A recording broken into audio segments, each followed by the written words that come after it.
want your life to advance and to continue to advance, in God you never stop growing. Because the moment you stop growing, you start dying. So what God does is that He places His promise ahead of you. And that simple principle of the promise of God being the magnet that pulled us, because you will see that everybody in the Hall of Fame pursue the promise of God for their life. So when you pursue the promise of God for your life, forgetting those things that are behind, and you promise towards the mark of the high calling, which is the promise ahead of you, you are walking in faith. Amen. That simple strategy is how they used to train everything in life. Everything.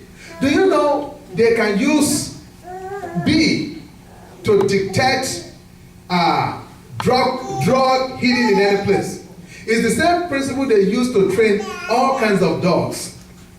If they want to train a dog, especially a dog like a hound dog, the one that has very powerful sense of smell, what they will do is they will take cocaine or any of the drug and place it near the dog's favorite food, so that every time the dog goes to that food, it smells the cocaine or whatever you try to train him to detect. After repeating that ordeal for maybe 3 or 4 times, this dog will now associate the smell of his favorite food with the cocaine that is next to it. Are you following me? So that next time the food might not be there, but since once it smelled the cocaine, it knows that the last few times I smelled cocaine, my food was right there. That's how they train every dog to be able to detect drugs.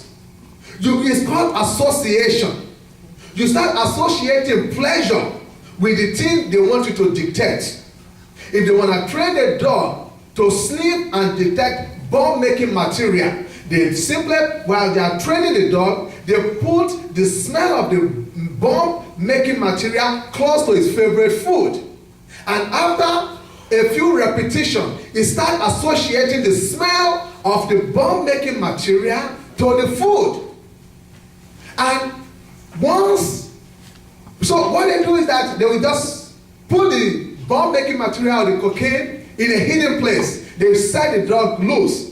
Since he has joined the smell of that material to his food, he will go straight and detect that thing. And what they will do is, immediately they will reward him with his favorite food. So that next time they bring him, it's a car that the drug pusher has hid. I mean, they hide it in the trunk with the gasoline and everything. Guess what? The urgency to be rewarded by that dog is more powerful than the camouflage of the gasoline. It will detect that drug because it knows once it detects it, here comes my reward. That's right. It's that same principle. It is God who started it in the Bible. That's God. That is the promise of creation.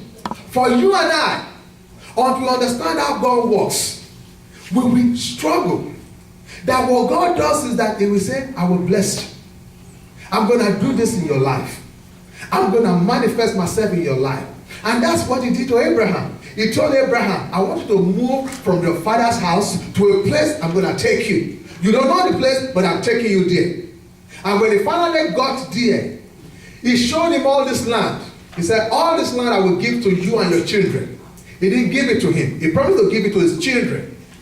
And over 400 or 500 years later, his children got it. What are the promises God has made to you that you have not received yet? And that is when we're going to talk about the difference between being driven and being diligent. Because you need to understand who is the one that makes the promise. If I come in here now and I say, hey sister, how you doing? Say, fine, I really want to bless you. And I write a check for $100,000 and give it to my sister. She just look at it and laugh. Because she doesn't know I'm kidding with her. She knows that if it's a check for $100, I'll go and cash it. I know you are what I know you can bless me with your $100. But if it is a check for $100,000, she knew I'm clowning. Are you following me? But if Oprah showed up here and Oprah write a check for $1 million, that sister even before she gets home, she starts looking in the neighborhood she's moving to. Why? She put faith in the one who writes the check.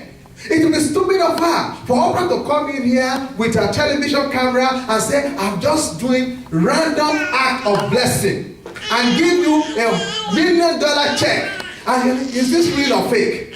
That means you do not know that person. But when you know who is the writer of the check, you can rest assured. And that's what Abraham did. Abraham know who made the promise. And this is what God does. I don't want you to miss this. We need to understand who God is. That God, in the Bible in 4 different places, says God is impossible for God to lie. Why? Because God is a creator. Yes. If God say this whole room is painted red, because it's a God of creation, because of his creative power, before he finished the word red, all this color here will just turn red. He did not say God do not lie. He said it is impossible for him to lie, because whatever he says becomes. So until you understand that is the God that promised us that he will bless us. And I love the way God writes the Bible. When God promised Abraham, the first man, which that's supposed to be our prototype, and when after I finish addressing that a little bit, you will see how, even though we now are supposed to place our faith in what Jesus has done, you will see how Abraham and all that existed before the incarnation of Christ put their faith in the promise of God. Because in its original context, Jesus was a promise of God to Abraham. He said, in your seed, not seeds, in your seed will all the nations of the world be blessed.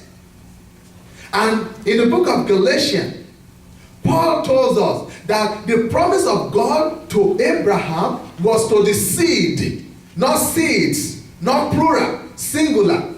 So that even from the manifestation of Jesus was a promised Messiah.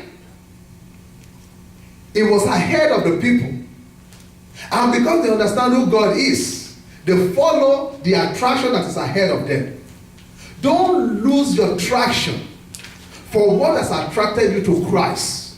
Don't let the up and down of life allow you to lose your traction.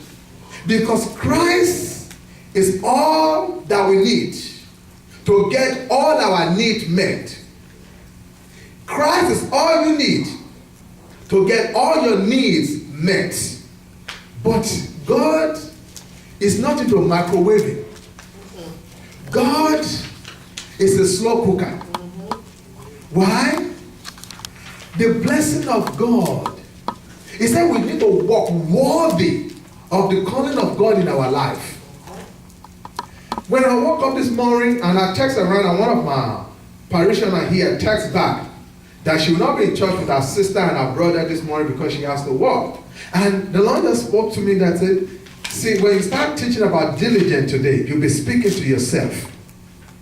Diligent in the sense that once you understand who God is and understand that God cannot lie, and that the promise he makes you concerning what he gave you to do, that he will perform it no matter how long it takes, you can rest in that promise and just keep moving ahead. Because this is what God does for Abraham. He called this man at 75. He said you're going to have a child. Because through that seed, the whole of humanity will be blessed. And for 25 years, God didn't do anything. And God will show up once in a while and say, I swear I will bless you. And it's like, why don't you just do it? There's nothing impossible for God. Here you are, you're 50-something already, or you're 40-something. Because these days, it's like once you cross 18, you're too old in America. Yep. If you're 19 and you are not ready, and you're 19, you want to start boxing, the coach will look at you. Where have you been? It's too late. If you travel from another country and you never pick up a basketball, and you're 6'6", and you want to start, you will be lucky to find a good coach who will waste his time training you, because you are supposed to have been playing it from the age of 6. You're a model. You're 22. Oh, you're already over here. So here in America, if you are not careful, by the time you are 25, they tell you it's already too late. Why? You see all these youngsters. I mean, 2 or 3 of them, because the camera attract all those who are in the limelight. At 16, they're already multi-millionaire. And you're like, Lord, have you forgotten me? No, he has not forgotten any of us. The thing is this, you need to understand, God is a slow cooker. If the blessing of God fall on you the way he wants it to fall on you, and you are not ready for it, not only will it crush you, it will embarrass the name of the God that has called you. So that's why God want to prepare you for that blessing that is coming. Because it doesn't take God. God can bless you in a way you never believed. It's just amazing how God can put your foot in the right place at the right time, and the blessing of God will just be on your life. You might have a house and they just say, there's some toxic foam underneath the ground or something, and they want to, the state government decide to buy this property where you are. They give you some money, or they want to do expressway passing through your neighborhood or a school, and the government buy your property. And the next property you go and buy, they discover oil or gas underneath that place. Or they want to build a mall. This is a story that happens every day. So people never think they can amount to anything. And they just discover they found some mineral oil under this house. And they want to buy it. And now you got to name your price. Yes. It might not be you, it might be your son or your daughter. Billy Cyrus, the father of Hannah Montana. That guy made a record, I think about 12 years ago.